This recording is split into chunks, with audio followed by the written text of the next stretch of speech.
Hey everybody, hey, it's Dave here with Blue Bears Games for another episode of Blues Brews. Today we're going to be doing Commander Muldrotha the Gravetide.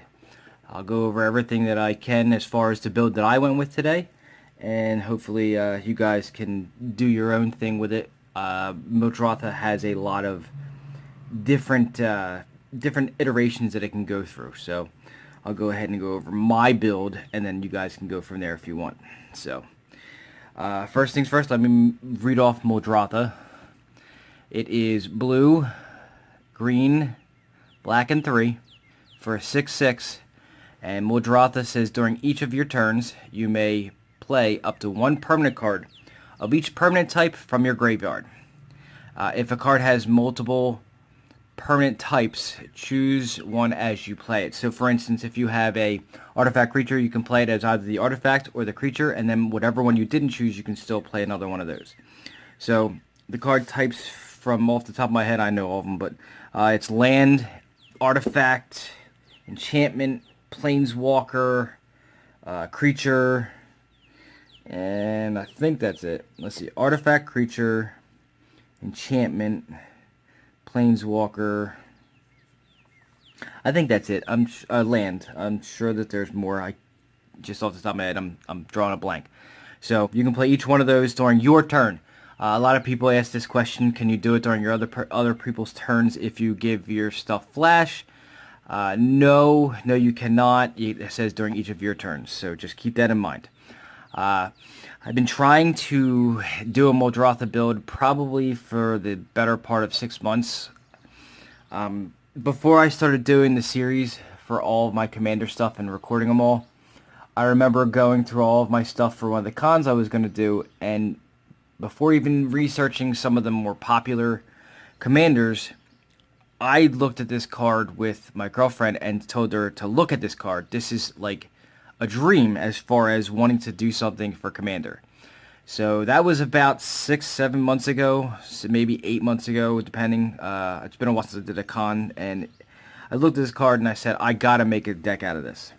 Fast forward to today, after doing the research over the last couple months, I realized if you go to EDH Rec, this is like, I believe, #1 as far as Commanders that are made. So it has a lot of ways you can do it. There are, I think, 17 different styles of decks you can play with this just because of the colors and the ability. You can do Reanimator, you can do, Eldrazi, you can do Toolbox, you can do, there's a lot. There's Pod. There's so many iterations that you can do. This one's one of those ones where it's wide open and you can do anything you want. So, my build that I'm going to go over today, I chose Toolbox with an infinite combo win. Okay? So, keep that in mind. Most of my stuff's going to be Toolbox for defense and for actual, utility as far as the creatures go. And it has, I think it's 2 infinite combo wins, and I'll go over all of that with you right now. So, as always, I start off with the lands. Lands, to me, are where I start with every deck. And then I give a base for everybody, for every deck I make. And then I change it depending on if I find something else that I need to do. But it's always the first thing I start with. So Command Tower, it's a 3-color deck, so obviously Command Tower is going to be key. Opulent Palace is the green, blue, black tri-land before Triomes. It just enters the battlefield tapped. And then I opened up a Curia boxes, and inside had the Triome itself, the Zagoth Triome, for the blue, black, green Triome that enters the battlefield tap and has cycling. I was lucky I got in a regular box, not a collector's edition box. I actually got the full art one, so I went ahead and added that in. I do have a couple of actual OG duels that match the colors of this deck. So I used the first one, which is on the round C, and then of course my blue-black's always going to flesh out to be a Watery Grave, a Drowned Catacomb, a Polluted Delta, a River of Tears. I did happen to have a Tropical Island, so I've got the blue-green dual land, a Breeding Pool, a Hinterland Harbor, a Misty Rainforest. I want to go on the Toolbox definition here and show you that I used Waterlogged Grove on the blue-green because with the way Muldrotha works, because you can play a land from your graveyard, you'll see a lot of lands here, and it's a sacrifice theme for Toolbox. So because Waterlogged Grove gives me the two of the colors I needed, and because I can sacrifice it to draw a card and then replay it again, I have that one in there as well. And then the black-green, I do not have a Bayou. I actually need like a playset of Bayous for multitudes of decks. So that's on my list of things that I'm high-end needing.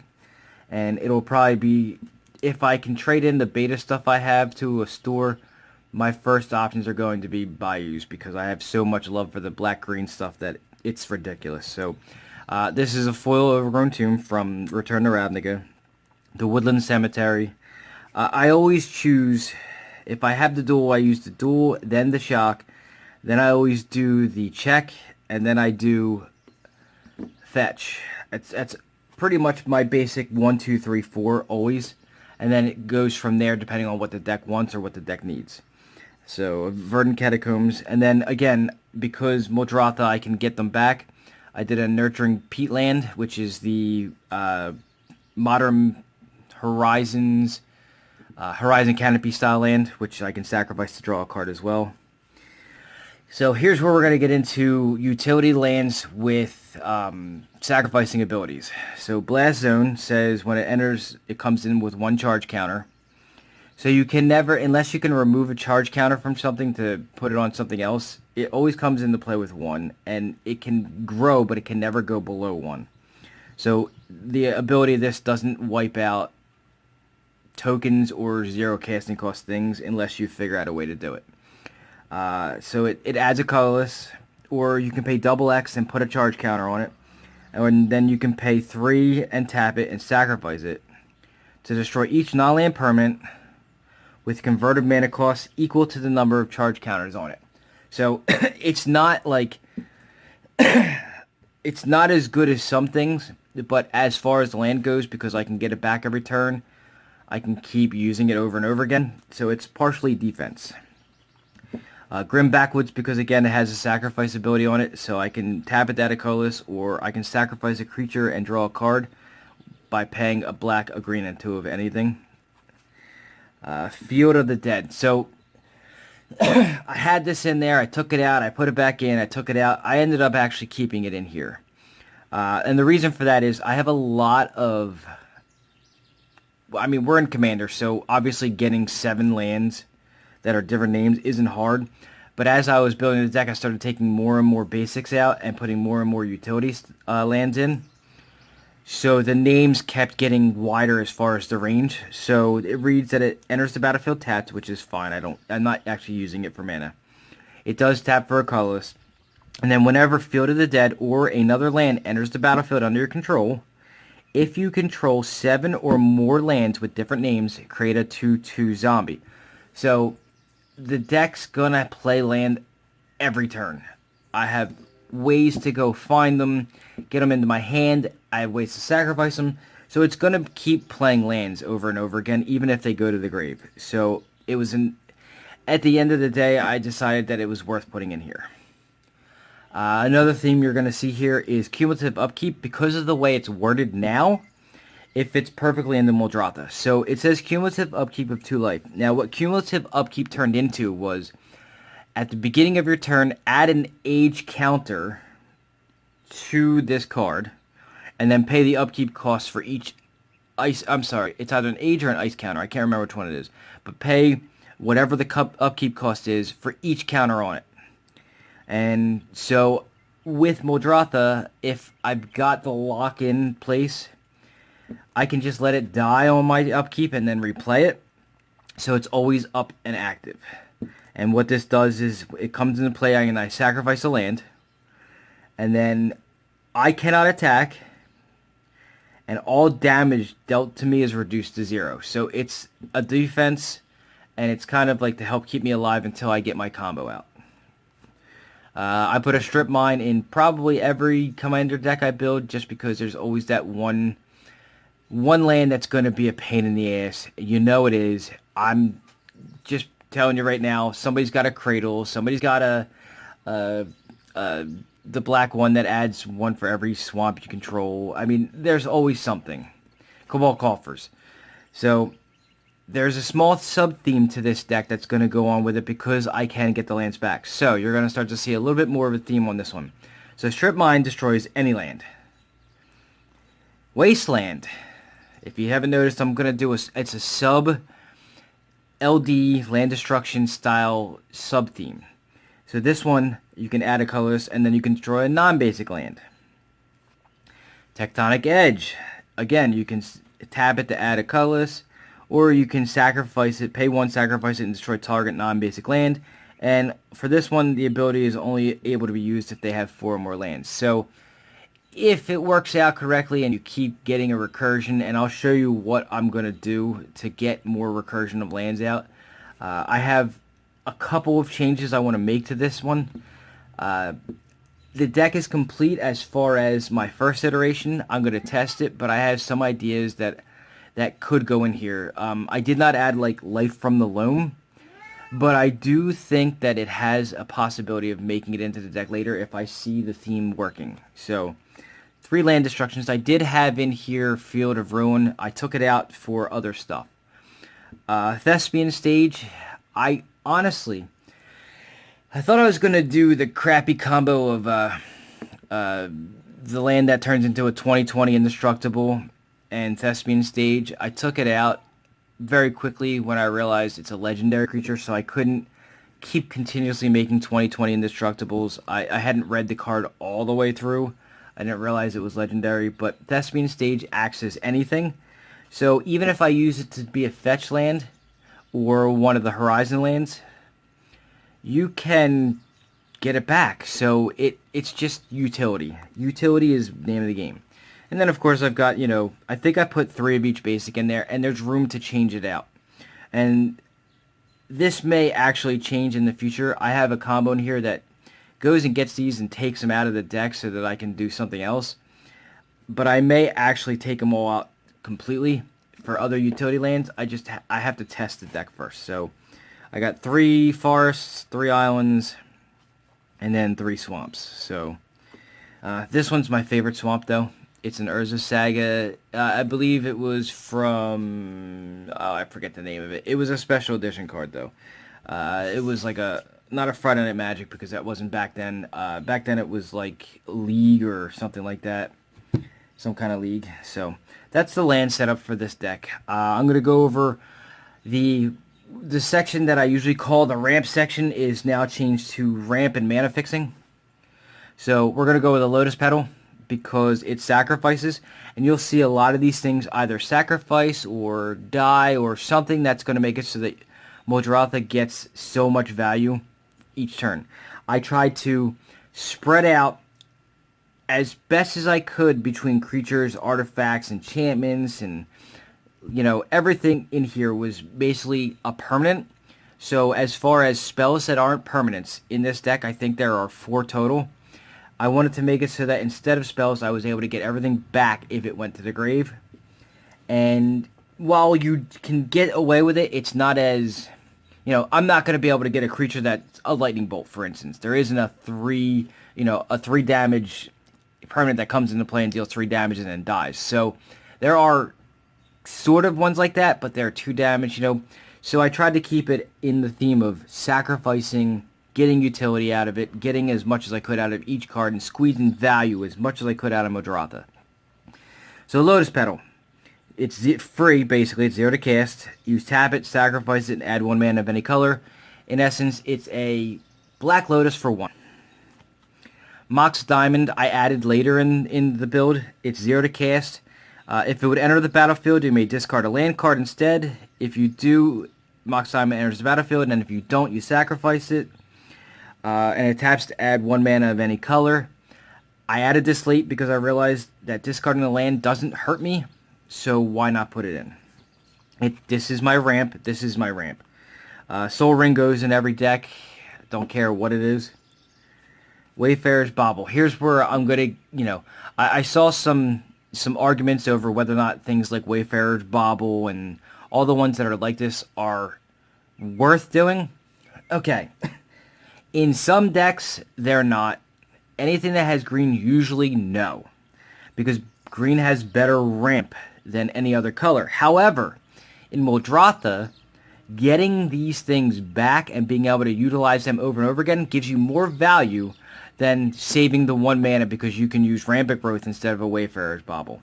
I get that they're not the greatest, but if you're not in green, what else are you going to do? There's not a lot of abilities to go get lands in non-green. So if you're not using green, what else are you going to do? I play a lot of blue, a lot of black, and a lot of white. Guess what? It's the only option. It is what it is. Every color has their thing they're good at.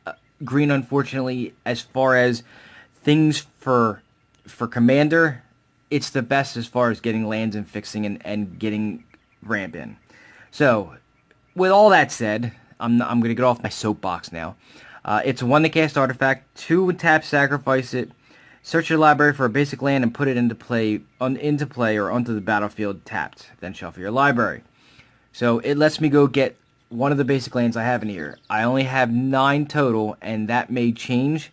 So this is in here for now, but if I end up taking all the basics out, which may or may not happen, then this is going to get the axe and I'll go into something else. Expedition map, same thing. 1 to cast, 2 tap, sacrifice it, search your library for a land card, reveal it, put it in your hand. So this is being argued as it's a mana fixer, not a mana ramp.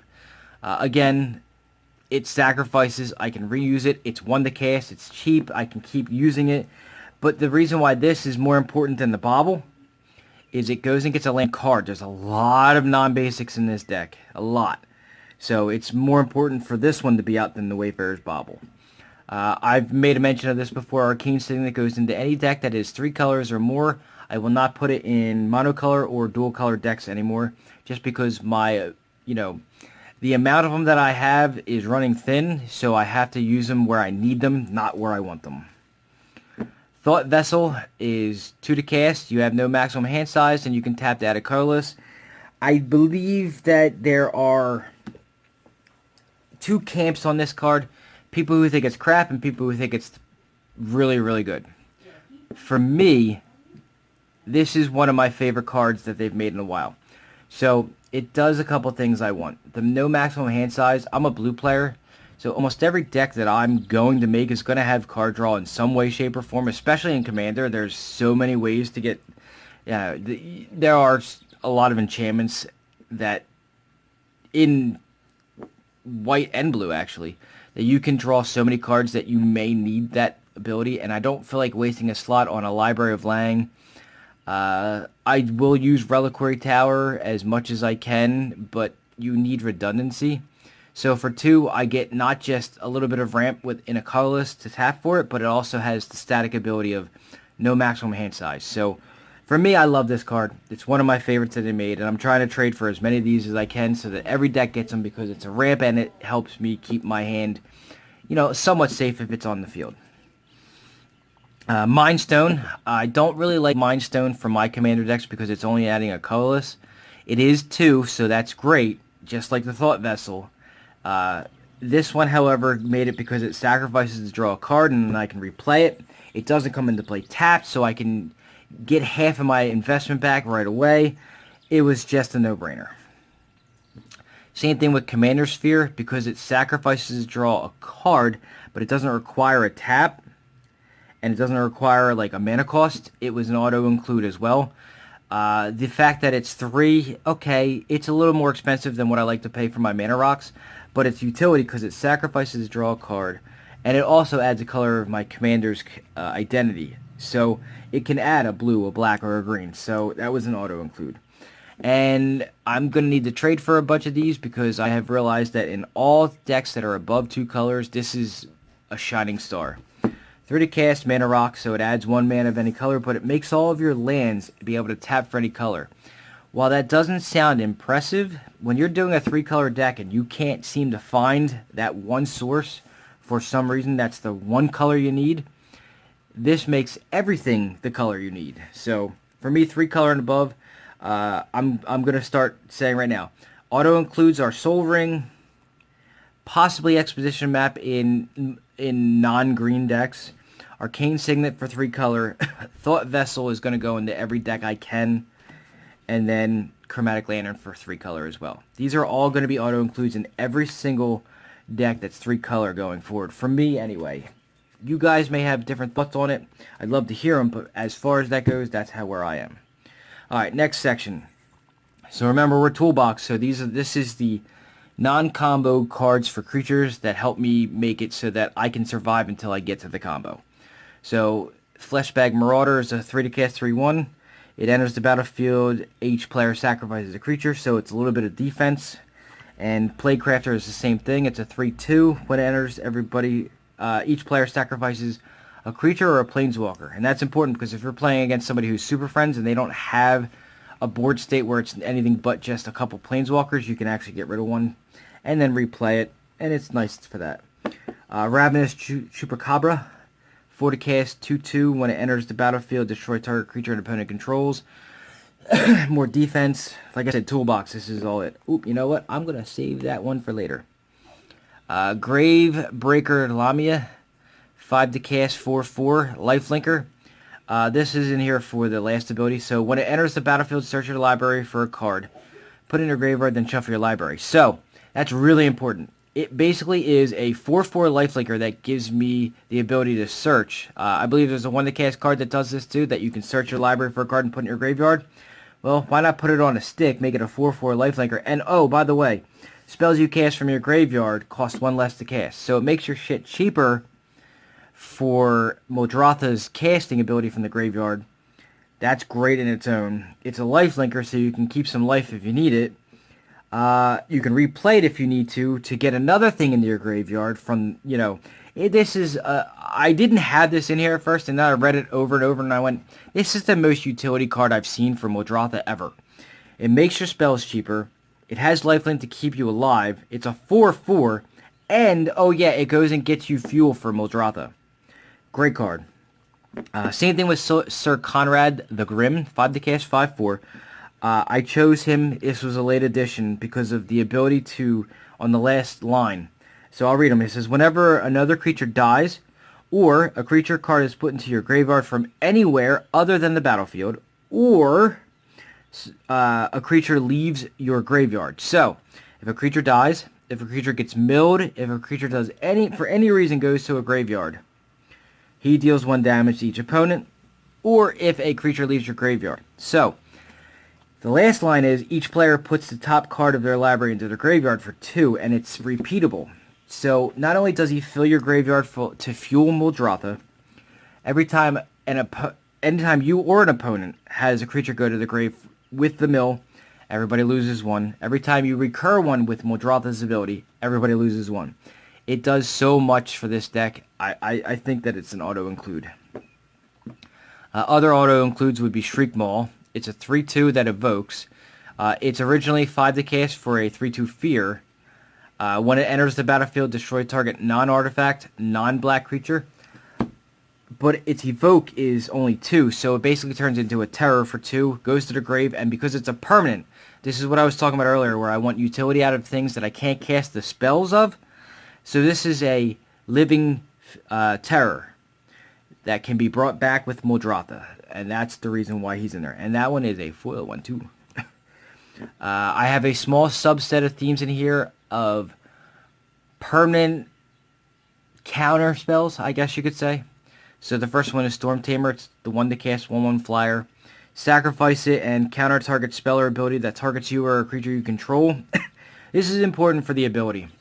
Not the ability, but the target ability. So you want to protect your graveyard. You want Storm Tamer out when somebody plays a Bazooka Bog to blow up your graveyard. You want to be able to target an ability and counter it. Siren Storm Tamer does that. Void Mage Prodigy. I went with this for a couple of reasons. So it's a 2 to cast 2/1. You can pay 2 blue and sacrifice a wizard to counter target spell, and it morphs. Now I'm not sure the morph is going to matter on this one. The point of this is, so I've got Siren Storm Tamer is a wizard. Void Mage Prodigy itself is a wizard. The next card in, Daring Apprentice is a wizard. There's a couple wizards in here to be able to use this ability of Void Mage Prodigy to be able to counter a spell for 2 blue and sacrificing one of the things that I can bring back from the graveyard anyway. Daring Apprentice is a 3 to cast 1/1 that says sacrifice it and counter target spells, and same thing there. The only issue I have is, so with Void Mage Prodigy, you can do it the same turn it comes into play. Daring Apprentice means it has to have haste to do it on the turn it comes into play. Alright, and then Glen Alendra Archmage, also a wizard. 4 to cast 2/2 with flying. Pay a blue and sacrifice Glen Alendra to counter target non-creature spell. So that's for your Wrath of Gods, that's for your, and I'm not really sure I'd counter a Wrath of God more so than I would counter something that's combo piece for your opponent. And also has Persist, which means that if it dies, it comes back into play with a -1/-1 counter. So it gets double duty on a Glen Alendra because you can sacrifice it to counter a spell. It comes back without anything else needing to be done, and then when it dies the second time, it can come back into play as a full 2/2 with Muldrotha's ability. Muldrifter, same thing, is a utility card, was for card draw. So it's a 5 to cast 2/2 flyer, but when it enters the battlefield, you draw 2 cards, but its evoke cost is 3. So it is, I can't remember the name of the card now. I'm having a hard time remembering names of cards all of a sudden. The 3 to cast sorcery that lets you draw 2 cards. It becomes that, and then it dies, and then you cast it again later. So it's 2 cards, 2 cards, 2 cards. It adds up after a while. Spore Frog, 1 to cast 1/1, sacrifice it and prevent all combat damage that would be dealt this turn. So for defense, it's a fog. It's a living fog. You literally cast it, leave it in play, and it fogs out effects for attacks. Alright, Dryad of the Elysian Grove is 3 to cast for a 2/4. I mean, right off the bat, 3 to cast for a 2/4 is just great. Its abilities are, you may play additional lands on each of your turns, and lands you control are every basic land type in addition to their other types. So it is Chromatic Lantern. It is not Fast Bond, but Exploration. It lets you play more lands, so it helps you ramp a little bit better, and it makes it so that those lands count as, all lands count as a whatever you want it to be, a mountain, a swamp, an island. In this case, a forest, a mountain, or a forest, an island, or a swamp. So it's a mana fixer, it's a mana ramper, it's all around just good. So if he dies, you can put him into play again too. Ewit, because we're in green, and Ewit is literally one of the best cards for anything ever. Ewit Eternal Witness, 3 to cast 2/1. When it enters the battlefield, you may return target card from your graveyard to your hand. So it is a regrowth on a stick. And again, I told you, we want to make it so that permanents have the same abilities as spells that are powerful in Magic. And that's what this deck relies on, is spells or permanents that mimic spells that are really good. Thrashing Brown Tadon is defense. It's 3 to cast for a 3/4. So right off the bat, it's actually got a big stats for a big ass and a nice power for 3. Pay 1 and sacrifice it and destroy target artifact or enchantment. That's just so that you can get rid of things that are just annoying you on the board. Same thing with Acidic Slime. 5 to cast for a 2/2. It's Death Touch, so you're going to want to block with this anyway, or you're going to want to attack with it, because you want it to die so you can replay it. When Acidic Slime enters the battlefield, destroy target artifact, enchantment, or land. And the big thing here is it can actually hit lands, so if you haven't gotten to your strip mines or wastelands, you can actually use it. If you really have a good turn, you can actually get it to where you can destroy 3 or 4 lands of somebody's on a turn, and you can basically just devastate them. This was a late edition because I had to actually open this. So one of the things that I was realizing with this deck I was missing was that it was lacking a little bit of life gain and some card draw. And I thought to myself, how am I going to fix that in a permanent that I didn't already do? And then I opened Hydroid Crisis from one of the packs, finally, after, 3 boxes, and this solved both issues. It's 1 blue, 1 green, and X. When you cast this spell, you gain half X life and draw half X cards. It is a flying, trampling XX creature where X is, is +1. It comes into play with X +1/+1 counters. So if you cast it for a blue, a green, and 5, it's a 5/5 flying, trampling. You draw 2 cards, gain 2 life. There is something else in here that I will show you in a little bit that this goes with, but we'll get to that in a minute. Alright, and then the next thing here, and hold on one second here. Okay. Alright, I'm going to have to splice that in. Video is getting longer than I thought it was going to, and it only allows me to film up to about 30 minutes, so. Alright, so the next thing here is going to be Euro Titan of Nature's Wrath. Nice card. This is one of the best cards I've ever seen printed. For utility, for this, for that. It's like the kitchen sink. It does everything. So it's 1 blue, 1 green, 1 of any for a 6/6. Now that's, for the 3 to cast 6/6, it's kind of deceiving. I'll explain it. When Euro or Oro enters the battlefield, you sacrifice it unless it escaped. When it enters the battlefield or attacks, you gain 3 life and draw a card. Then you may put a land card from your hand on the battlefield. And it's escape cost, which means that you may pay 2 blue, 2 green, and then exile 5 other cards from your graveyard and cast it from your grave. Now, the good thing about this is we're playing Muldrotha, so I'm never going to escape it unless I really need a 6/6 that does this.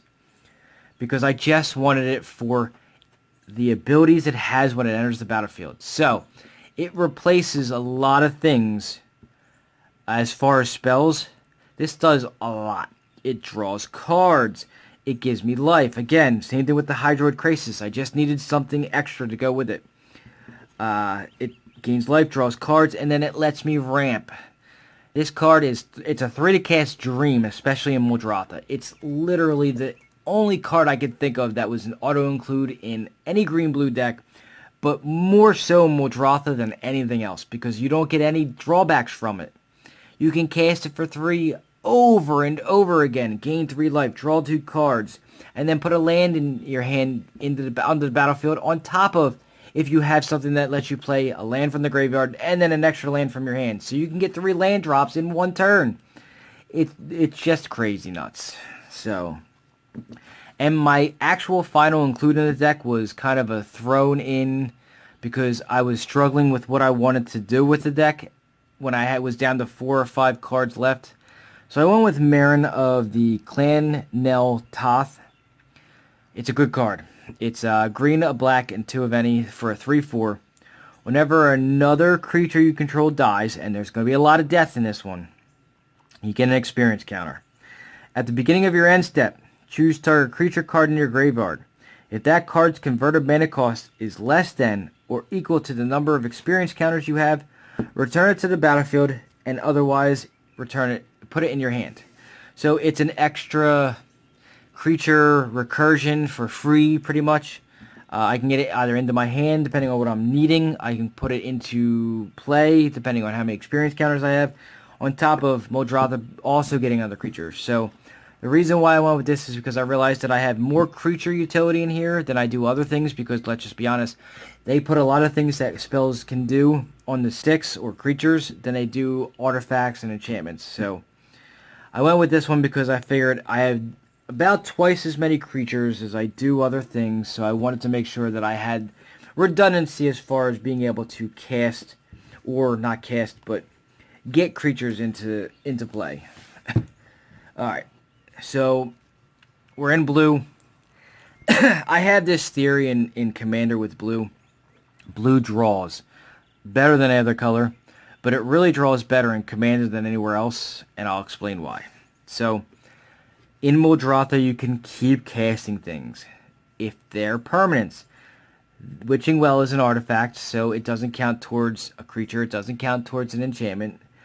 And there aren't a lot of artifacts in here. There are some. I think there's 12 total. And I'll have the the rundown of the list with MTG Goldfish in the comments below, or in the description below. So if you want to see everything in a list form, you can do it that way. Witching Well is 1 to cast artifact. When it enters the battlefield, scry 2. So you're fixing your draws. And then you can pay 4 and sacrifice it to draw 2 cards. So again, more card draw. Fixing your draws is even better as well. I'm going to start to do... I'm waiting for the groans because I'm about to hear them. Mystic Remora, because it's cumulative upkeep, doesn't matter to me because I can just recast it, especially at 1. 1 to cast. It's so cheap. It's an enchantment. Whenever target opponent successfully casts a non-creature spell, you may draw a card, and unless that player pays 4. Early on, if it's a non-creature, for every Soul Ring you guys play on first turn, if I've gotten this out first, pay me. That's all I'm saying. Omen of the Sea, 2 to cast enchantment with flash, and that's important to me. It acts so much more like a spell than an enchantment, but because it's a different thing of it, it's not a spell. It can be recurred because of Muldrotha's ability. It literally just says, I am a 2 to cast instant that just comes into play, and then you can even use me more later. So when it comes into play, you scry 2, so you can fix your draw, then you draw a card. Then you can pay 3 to sacrifice it, being able to play it again later, to scry 2 again. Secrets of the Dead, because in Muldrotha, if you're not playing Secrets of the Dead, you're not utilizing his abilities at all.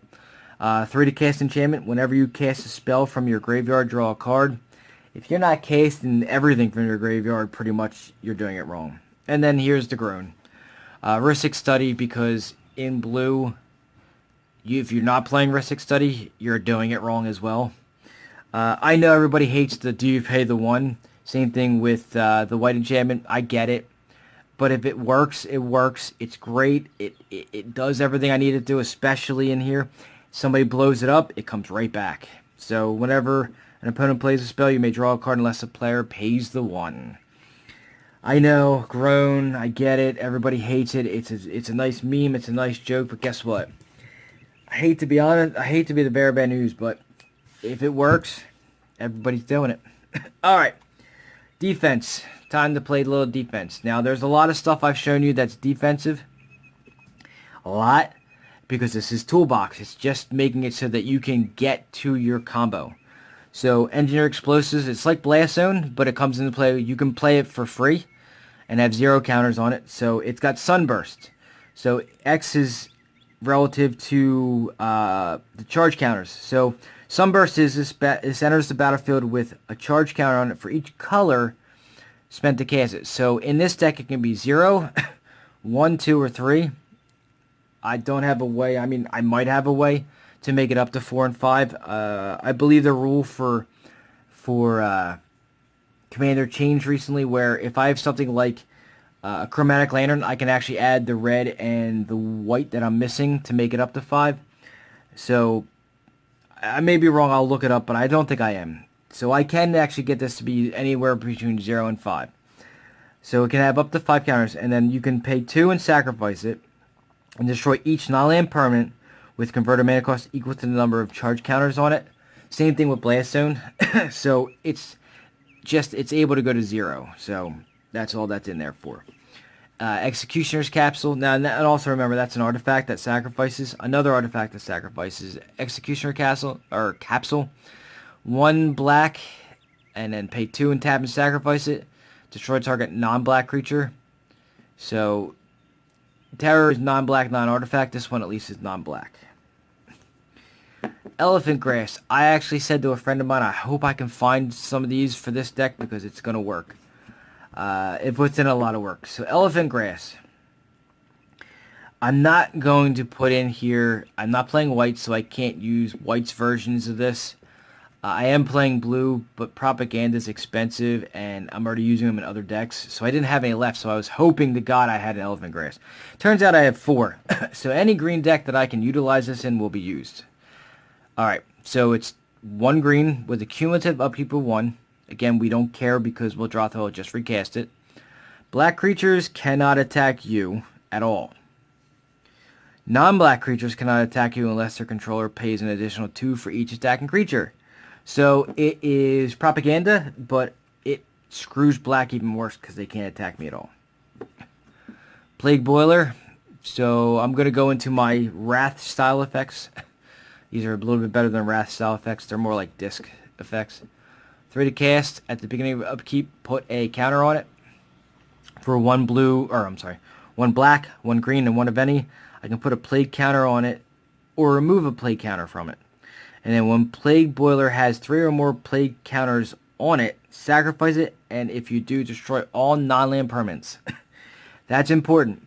So Plague Boiler does one thing that Nevinyrral's Disc does not. It gets rid of Planeswalkers. So the Boiler had to go in. Oblivion Stone, I had to get a couple of these from TCG, because I've never owned one. Now I own 2. They were too expensive for the longest time, and now that they were reprinted, I've gotten my hands on a couple. I've never opened, I believe this is Iconic, or is that, I forget what Master said it is. It's either Vintage or it's Iconic, one of the two. Off the top of my head, I can't remember. So it's a 3 to cast artifact, 4 in tap, put a fake counter on target permanent. Excuse me. And then 5 in tap it. Sacrifice Oblivion Stone or O-Stone. Destroy each non-land permanent without a fate counter on it. Then remove all fate counters from all permanents. So, if I want to save my own stuff, it's very long and drawn out because it's only 1 a turn. But it gets rid of Planeswalkers as well. So, Pernicious Deed. Again, I used to own one of these way back in the day when Apocalypse was out.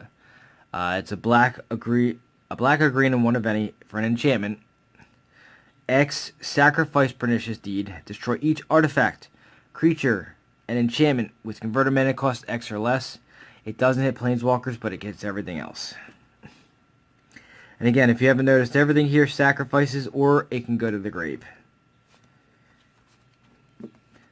And of course, Disc. This is the foil version of it from, oh, I forget the name of the set. I'm having a problem remembering set names today. It was the special edition set that came with like the Soul Ring and obviously the Mox set, the Mox Diamond that was in here as well. It's a 4 to cast, enters the battlefield tapped, pay 1, tap it, and destroy all artifacts, creatures, and enchantments, and it's nice and shiny. I chose Kasmina as defensive. It's one of the ones that's on the chopping block. There's a couple of them on the chopping block, but this is definitely one of them. Depends on how much work it puts in. So it's 4 to cast for a 5 loyalty Planeswalker. Its static ability is spells your opponents cast that target a creature or Planeswalker you control. Costs 2 more to cast. It's one of those things where I'm looking at it going, maybe it's not worth having this in there. What I do like about it, though, is the -2 ability is I get to create a 2/2 wizard. Remember what I told you before. The reason why I added this was because Void Mage Prodigy says sacrifice a wizard. This creates wizards. I don't really care if this runs out of loyalty counters. I'm kind of hoping it does because I can recast it to put 5 in. But then you get to draw a card and discard a card. And again, in Muldrotha, it's all about reanimating everything anyway. So I don't care about the negative part of it. So it had reasons for being in there, but it's on the chopping block. And Phyrexian Scriptures, 4 to cast for a Saga. So I'm sure by now you guys know how Sagas work. So for the first part, put a +1/+1 counter on up to 1 target creature, and that creature becomes an artifact in addition to its other types. Its second stage is destroy all non-artifact creatures, and then its third stage is exile all cards from all opponents' graveyards, utility, and defense. So that's the defense portion of this one, and I apologize, this video is going to go way longer than most because Muldrotha has so much it can do, and so much explanation to each part that it's going to take me a little longer to explain. Alright, utility stuff. Vessel of Nescency. 1 to cast for an enchantment, pay 2 and sacrifice it. Reveal the top 4 cards of your library. You may put an artifact, creature, enchantment, land, or planeswalker from among them into your hand and the rest in your graveyard. Does everything I want it to do. It finds an answer that I need or finds a utility that I need, and it puts more stuff in the graveyard to be cast by Muldrotha. Absolutely necessary. The boots is for protection of Muldrotha in case it needs it. It gives the equipped creature hexproof and haste. The haste portion is possible for other things as well. If I need to make something be able to tap as soon as it comes into play. Ashiok was utility as well.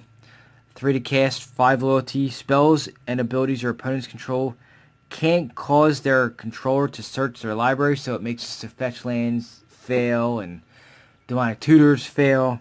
And its -1 is target player puts the top 4 cards of their library into their graveyard, then exile each opponent's graveyard. So mirror match, pretty much it's just usable for any Reanimator style and mirror matches. Narset, 3 to cast for 5 loyalty again.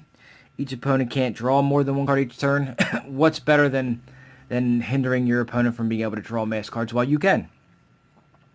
The -2 ability is look at the top 4 cards of your library. You may reveal a non-creature, non-land from among them, and put it in your hand and put the rest on the bottom of your library in a random order.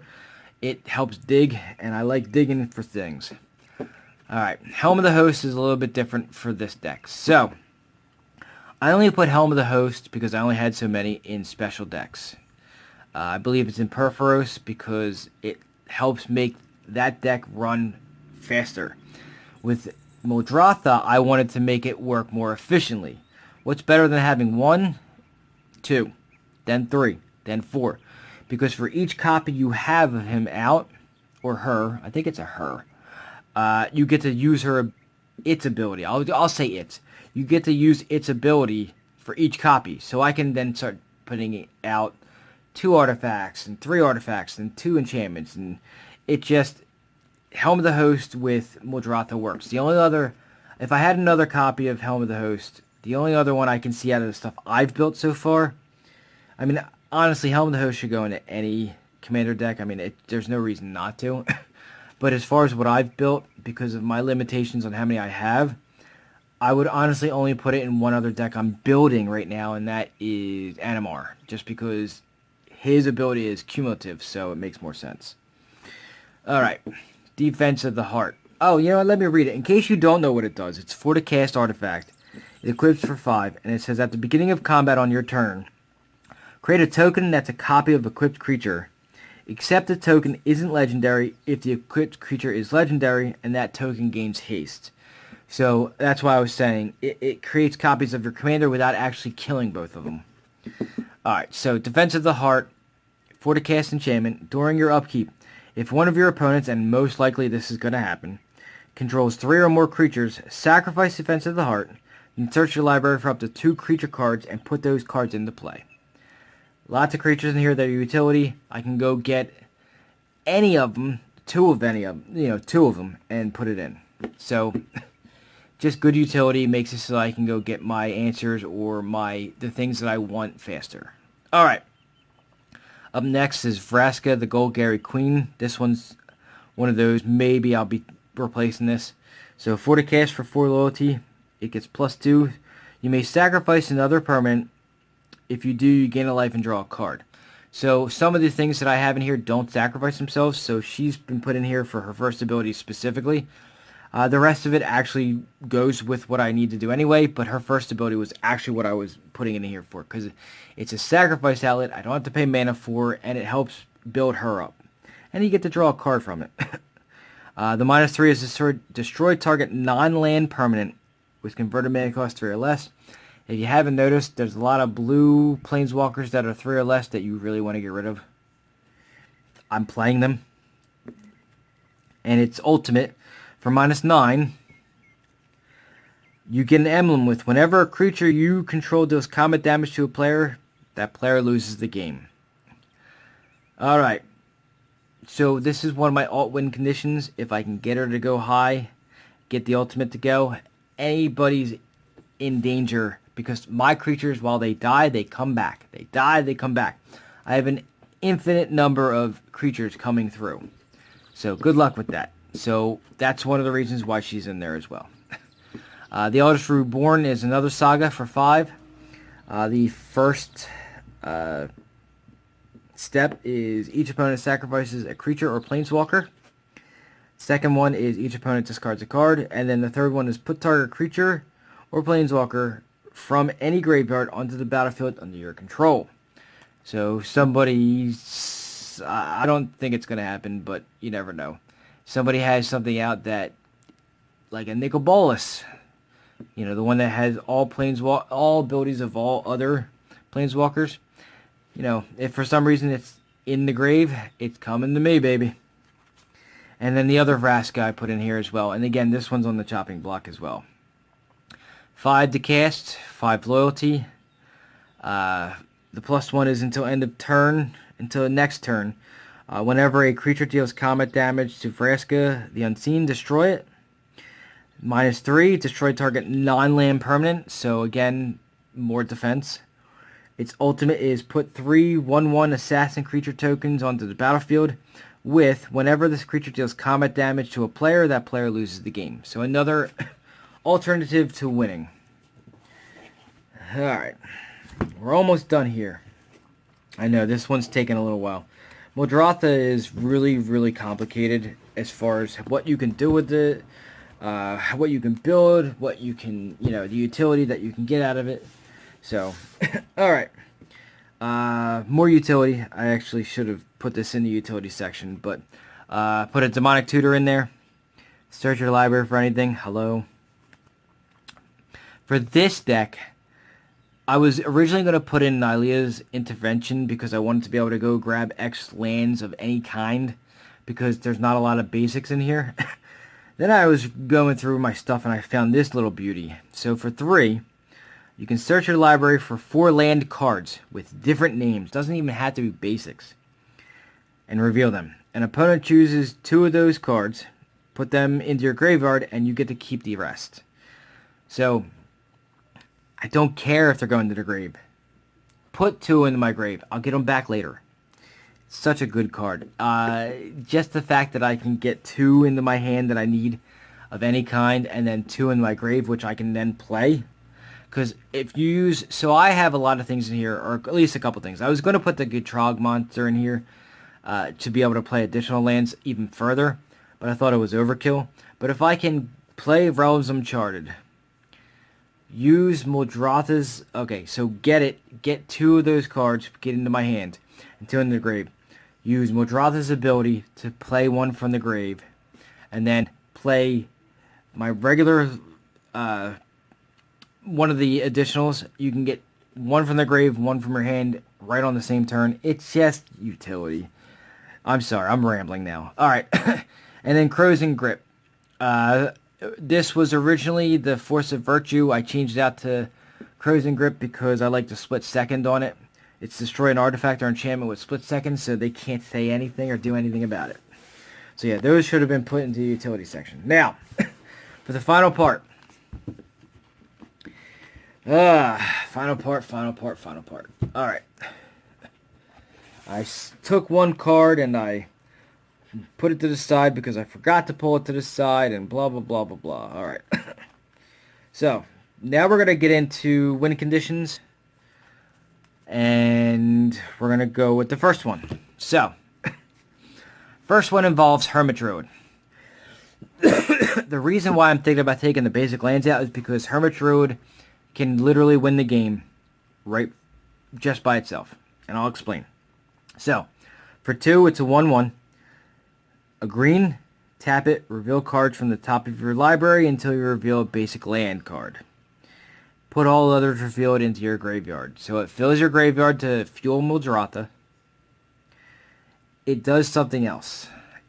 It eliminates, if you take out all the basics, you eliminate all of your library. For things like Jace, the Wielder of Mysteries. Because you can activate Hermit Druid, activate Jace, win game. Okay?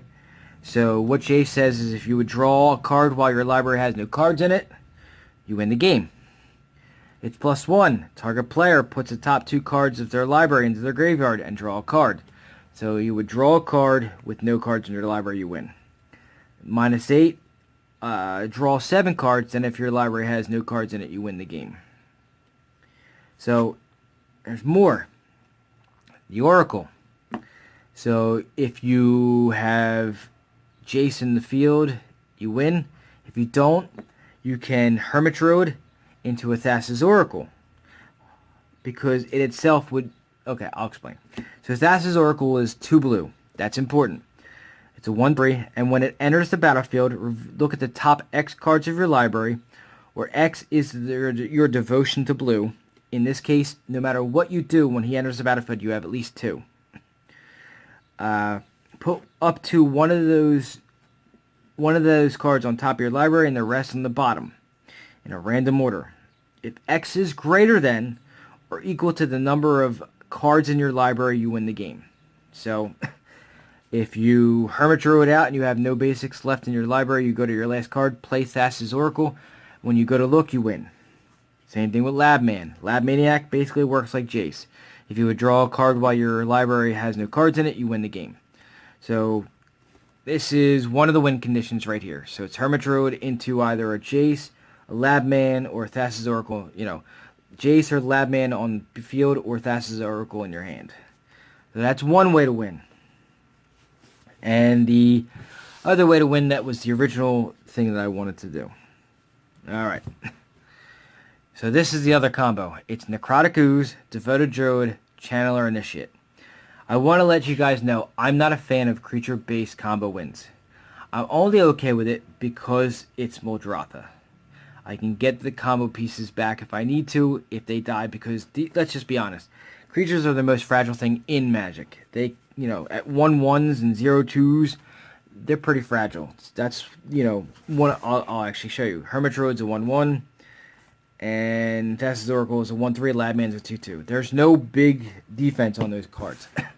This one's a little bit safer. So Necrotic Ooze is a 4/3. Sorry, a 4/3. It's 4 to cast. As long as Necrotic Ooze is on the battlefield, it has all activated abilities of all creature cards in all graveyards. Let me show you what I mean. Before I even get into the rest of this combo, activated ability. So it can act as a Hermit Druid if Hermit Druid is in the graveyard, if Necrotic Ooze is on the battlefield. Same thing with the Void Mage Prodigy, if I can find it. So Siren Storm Tamer, activated ability, sacrifice it. So you can sacrifice Necrotic Ooze. If you have a Void Mage Prodigy in your grave, you can sacrifice any wizard, and that includes the ones created by Casmina, to counter a spell. It's just great utility. So that's what Necrotic Ooze does. So the combo is infinite mana combo, and I'll explain where that's going to go to. Devoted Druid is 2 to cast for a 0/2, taps to add a green, and if you put a -1/-1 counter on it, you untap Devoted Druid. Channeler Initiate is a 2 to cast 3/4. When it enters the battlefield, put 3 -1/-1 counters on target creature you control. Okay. With these two in the graveyard, and Necrotic Ooze in play, what happens is this. On Necrotic Ooze, you tap it with Devoted Druid's activated ability to add a green. And hold on. Sorry. Give me a second here. I gotta... 1 second. Okay. I apologize for that. Sorry, I have the MS. It's kind of hot today, so my concentration is a little bit off. Alright, anyway. So, you tap it, Devoted Druid for a green. Then you put a -1/-1 counter on it to untap it. And then you use the activated ability from Channeler Initiate to tap it again to remove a -1/-1 counter. And then add another color to your mana pool. Then you put a -1/-1 counter on it to untap it. Then you tap it again to remove a -1/-1 counter. You know, it just keeps going back and forth. But this is all using the Necrotic Ooze because it copies all activated abilities on the thing. So, you know, you tap it to add a green. then you put a -1/-1 counter on it to untap it. Then you tap it again to remove a -1/-1 counter from it to add another color. Then you untap it again with the devoted Druid's ability. Then you tap it again to remove the counter, and it just keeps going. It's infinite combo. So it's infinite mana, and then you ask, what do you do with that? You're in black, blue, and green. There's a couple things you can do. So first thing that I want to try is Torment of Hellfire. Hailfire. So it's 2 black and X. Repeat the following process X times. Alright? Each opponent loses 3 life unless that player sacrifices a non-land permanent or discards a card. So if they run out of things to discard or non-land permanents to sacrifice, you know, if you're adding infinite mana, they're going to run out. So basically they just die to Torment of Hellfire. Or, if I draw a Genesis Wave, I want to throw up all of my deck onto the battlefield and see what fun shenanigans can happen from there. Genesis Wave, and you don't have to do it with the infinite combo. Genesis Wave is actually in here because almost everything in the deck is a permanent, so it's going to hit on everything. So, what it reads is 3 green and an X. Reveal the top X cards of your library. You may put any number of permanent cards with converted mana cost X or less from among them onto the battlefield. Then put all the cards revealed this way that weren't put onto the battlefield into your graveyard. Okay? So it literally is going to it's going to throw up your deck all over the battlefield. It's literally, you know, if you can get 10 mana, everything in this deck costs less than 10 mana. So you have got 10 things it's going to put on the battlefield. If you do infinite mana, you just can pretty much just, it actually works in another way too. So you put everything on to the battlefield, and guess what? The Oracle and Jace are permanents that can come into play if you use infinite mana to cast it. The Oracle comes into play. If both are on the battlefield, you've emptied your library, and you've filled both conditions that you can use with either Jace or Thassa's Oracle. So it's another option you can go with as far as winning with infinite mana. So Genesis Wave puts every permanent into play and every non-permanent into your graveyard. So it clears out the rest of your deck as well.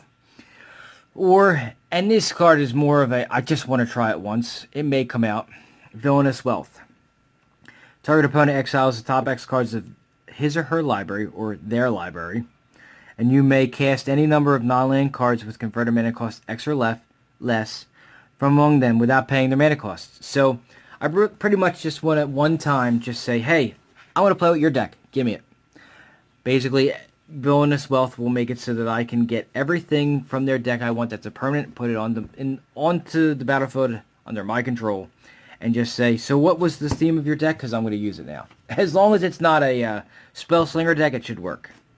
So that is my iteration of Muldrotha. Again, there are many iterations that are out there. There are so many ways you can build it. I wanted to try it this way. And I have to test it to see if there's things that are going to come out and see if there are things that I want to try. But for now, I'm going to keep this the way it is. I really like the build. Muldrotha is just a lot of value for everything you can do, and I want to give it a shot. So that is it for this week's Blues Brews. I am currently working on Animar, and I'm kind of torn.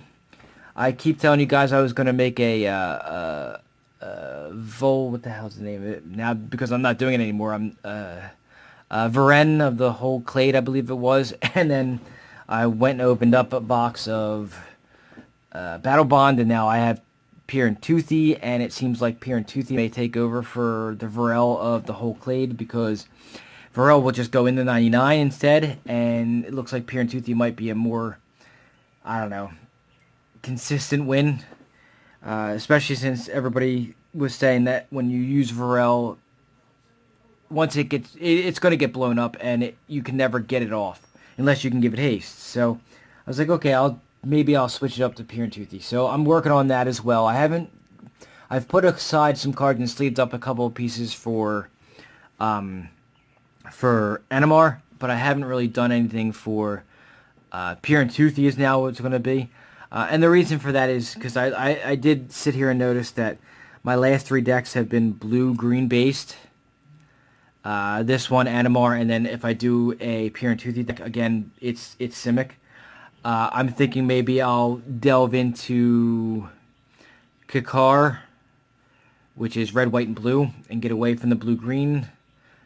Maybe I'll do all three. I don't know. So anyway, you're going to get a couple of unboxings in between. I have a lot of unboxings I have to do. So I have a new schedule. It was at one point in time I was thinking I was going to do one unboxing, one deck. Unfortunately, the amount of boxes I'm getting is definitely overwhelming the amount of decks I can build. And the reason for that is to build a deck, it takes me about a month to get everything ready. So if I do 2 boxes in between now instead, it gets me a little bit more time to start fine-tuning some of the builds that I'm giving you. So the new schedule is going to be 2 unboxings and then a deck, or I may change it to 3 unboxings and then a deck once a month. I haven't figured it out yet. It just gives me more time in between, and the amount of product coming out has just been overwhelming lately. I mean, between Double Masters and all the super drops that are coming out, I mean, we're getting a little overwhelmed, and I think we're getting some fatigue with it, and that's okay. I like that they're at least giving us the options if we want it. But with that comes a lot more unboxings, and so I'm going to try to get more unboxings done. If you guys don't like the unboxings, I apologize. I actually enjoy them more than I enjoy doing the deck tech stuff, just because it's like Christmas. You never know what you're going to get. So, yeah, give me some feedback on what you guys are enjoying, what you're not enjoying. So, I'm going to give you guys the same thing I give you guys at the end of every video. Like, subscribe, share, specifically the share out so other people can discover what I'm doing. If they like it, they can subscribe themselves. If you liked it and you haven't subscribed, please do so. Comments or questions, comments in the section below, or go to the Facebook page like I always tell you guys. So yeah, this was Muldrotha, the Gravetide. This is a deck that was so long in the making, so I hope you enjoyed it. And again, if you have any questions, go ahead and comment in the section below. Thank you for watching, and I'll see you next time.